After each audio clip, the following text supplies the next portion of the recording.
Bonjour à tous, eh bien ce matin nous réagissons à l'annonce qui a été faite hier, dimanche 3 octobre, eh bien qu'il semblerait que l'espace aérien algérien soit désormais fermé aux aéronefs militaires français.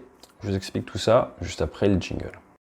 Voie avant, vérifié. Radar, vérifié. Réflecteur mitrailleuse, vérifié. Réacteur droit, vérifié. Réacteur gauche, vérifié. Vérifié arrivée d'air et de carburant. Arrivée d'air, carburant, vérifié. Allons-y, dépêchons, dépêchons. Système de communication, vérifié. Bouillon de pressurisation allumé. Tout est ouvert, allons-y.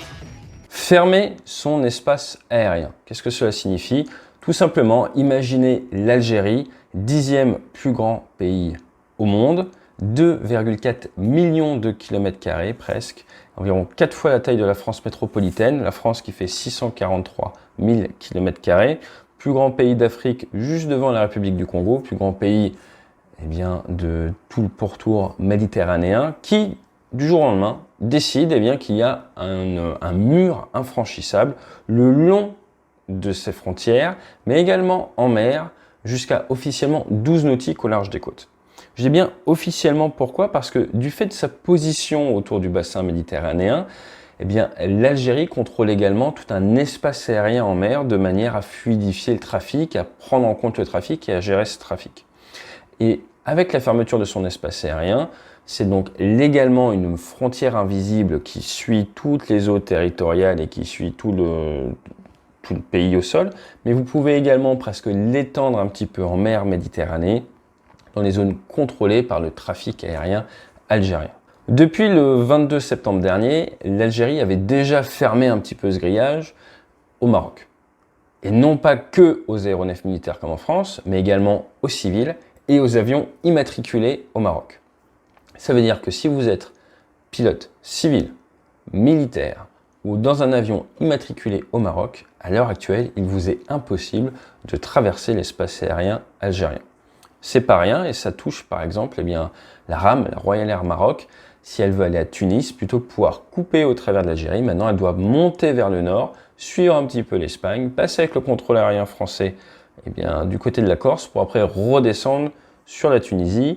Ça fait un sacré détour où vous êtes quasiment sur du 50%, 60% de taux de vol de plus. Cela a un très gros impact. Alors pourquoi fermer son espace aérien? C'est de la politique, je ne rentrerai pas dedans, mais il faut comprendre que c'est comme un pays, c'est comme une maison, c'est chez vous. Votre pays, c'est la maison. Le jardin, ce sont vos eaux territoriales devant. Et ils ont donc décidé de fermer le portail et de dire, pour les militaires français, c'est niet. Pour les Marocains, tout court, c'est niet également. C'est leur droit, c'est prévu comme ça par le droit international. Forcément, ça ne vous donne pas forcément de bonnes relations avec les voisins qui voulaient traverser pour emmener les enfants à l'école. Maintenant, fermer son espace aérien, c'est une décision politique, c'est un droit, c'est possible. Il faut également pouvoir protéger sa maison. Si les gens, après, se disent « Ah, mais de toute façon, je risque rien, je traverse comme j'ai envie », c'est mauvais d'un point de vue politique, mais c'est mauvais tout court. Et c'est là que l'armée algérienne rentre en jeu. L'armée de l'air algérienne est une armée qui est moderne, très bien équipée et en constant renouvellement, surtout ces dernières années. Il faut savoir qu'ils viennent de commander des Sukhoi 57, le fameux nouvel avion furtif dont je vous reparlerai russe. Ils ont également commandé des Sukhoi 34E, les très bons avions d'attaque au sol. Et à l'heure actuelle, si on devait résumer, ils ont 4 types d'aéronefs de combat qui peuvent être utilisés pour justement faire la police sur leur territoire. Vous avez, et je vais faire du plus ancien au plus nouveau, les Sukhoi 24, attaque au sol. Rappelez-vous, le Sukhoi 24, c'est ce qui a été abattu par les Turcs au-dessus de la Syrie. Donc Sukhoi 24, attaque au sol. Vous avez du MiG-25, intercepteur très très rapide, monoplace. Et là, après les plus modernes, vous avez le MiG-29 et les Sukhoi 30. Ils ont des tout nouveaux MiG-29S, dont les premiers sont arrivés en octobre 2020, donc juste il y a quelques mois. Donc le MiG-29S, qu'est-ce qu'il a? Il a un fuselage qui est plus en composite, il a une avionique améliorée, c'est quelque chose de très sympa, petit avion de chasse, très omnirôle, très robuste, facile à mettre en œuvre. Et vous avez également du Sukhoi 30 MKA, M c'est pour la version modernisiertes, désolé, je parle pas russe, K c'est pour commercial, la version export, et A pour Algérie. Donc, ils ont des Sukhoi 30 MKA qui sont d'énormes avions de chasse, ça fait 17 tonnes à vide, 35 tonnes en masse max, un Rafale masse max c'est 24 tonnes, vous imaginez c'est quasi 40% de plus, avec des réacteurs monstrueux. Hein. Vous avez un seul réacteur de Sukhoi 30, c'est en gros 1,7 fois un moteur de Rafale. Et donc ces avions-là, ils ont beaucoup d'allonges. Et donc ils ont ces 4 types d'aéronefs. Pour faire simple, retenez qu'ils ont à peu près 25 opérationnels par type, hein, prêts à partir, 25 Sukhoi 30 prêts à y aller, 25 MiG-29, 25 MiG-30, 25, vraiment de manière globale, hein, parce que si on regarde les chiffres, ça varie, mais il faut également prendre en compte la disponibilité. Donc vous pouvez être sûr qu'à l'heure actuelle, ils ont différentes bases, hein, dans le nord, dans l'est. Vous avez des plots d'alerte, donc vous avez des avions, souvent par 2, prêts à partir pour décoller, intercepter un aéronef qui s'approcherait de leur espace aérien. Et c'est là que ça devient intéressant. Imaginez un avion français, militaire, décide de traverser l'Algérie. Qu'est-ce qu'il va se passer? Alors normalement, étape 1, vous posez un plan de vol. Tout aéronef qui se balade dans les eaux internationales, qui rentre en contact avec du trafic aérien, va poser un plan de vol. Alors, un vol militaire espion ou de bombardement secret, tout ça, on ne va pas poser de plan de vol. Là, je vous parle d'un vol de transit classique. Vous avez un avion qui part de Paris, qui veut rejoindre le Sahel. Voilà, il va poser un plan de vol, il va être suivi par le contrôle aérien, il va se déplacer dans l'espace aérien comme un aéronef civil, même s'il est militaire. Donc là, il va poser un plan de vol, et là, normalement, eh bien, ce plan de vol va être refusé du côté de l'Algérie, il va falloir le modifier, faire le tour. Si le pilote décide d'y aller quand même, soit il pose un plan de vol qui fait le tour, au dernier moment il continue tout droit, il annule son plan de vol, il continue tout droit, soit eh bien il y va, tout coupé, en mode je m'infiltre tel un espion. S'il y va en mode tout coupé, en mode je m'infiltre tel un espion face à l'Algérie moderne, qu'est-ce qui va se passer? Eh bien il va être détecté par du radar primaire, qui va le détecter ils vont voir arriver un plot, ils vont dire qu'est-ce que c'est, nous faisons décoller l'alerte, ils vont faire décoller patrouille de MiG-29, patrouille de Sukhoi, patrouille un MiG-25, qui va décoller, qui va accélérer, qui va aller voir ce qui se passe.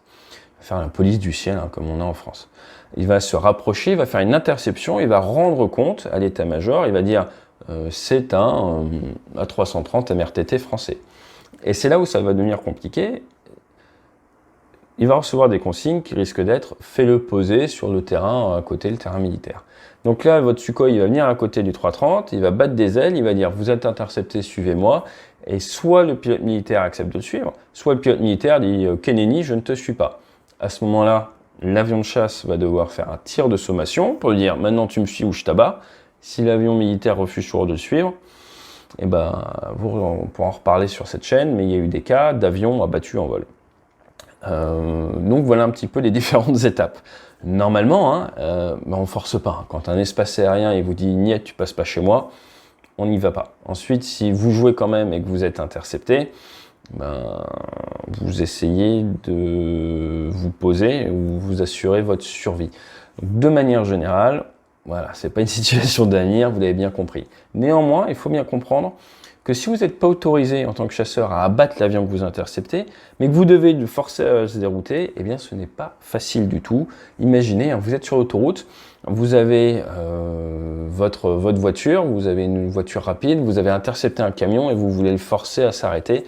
C'est pas évident. Maintenant, vous vous doutez bien, il y a des moyens, il y a des méthodes, mais je rentrerai pas plus dans le sujet. En résumé, ce que je voulais partager avec vous aujourd'hui, c'est que le 10e pays en termes de superficie mondiale, 2,4 millions de kilomètres carrés, a mis une sorte de barbelé que l'on ne peut pas franchir pour les Marocains et pour les militaires français. Néanmoins, les vols civils français peuvent à l'heure actuelle toujours pénétrer en Algérie. Les avions immatriculés en France peuvent à l'heure actuelle toujours pénétrer en Algérie. Quel impact est-ce que cela va avoir pour les opérations françaises au Sahel? Eh bien, les avions militaires vont devoir faire le contour. Est-ce que c'est impactant vu les distances? Pas plus que ça. Est-ce que ça va quand même être désagréable, gênant? Oui, ça va coûter plus de pétrole, ça va prendre plus de temps, ça va gêner un petit peu les rotations. Donc oui, cela a un impact. Maintenant, il faut voir avec les pays autour quel DIC, Diplomatic Clearance, est-ce que la France a avec ces autres pays autour pour voir comment est-ce qu'on peut repasser.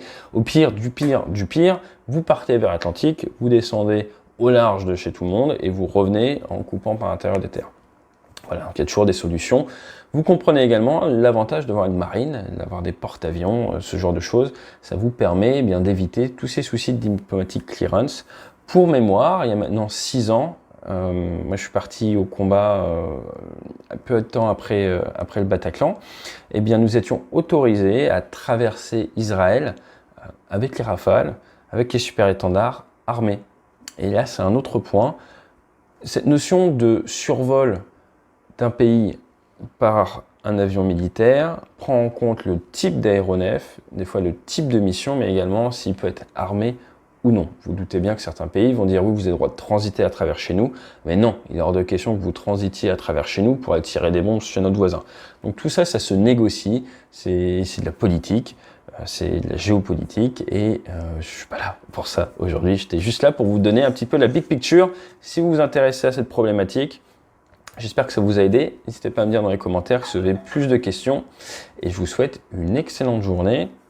Fly safe. Et si vous devez être militaire et que vous devez aller dans la bande franco-saharienne à faire tout le tour, dites-vous que vous faites plus d'heures de vol. Hein, ça va vous occuper. Voilà, qu'est-ce qu'on peut dire d'autre?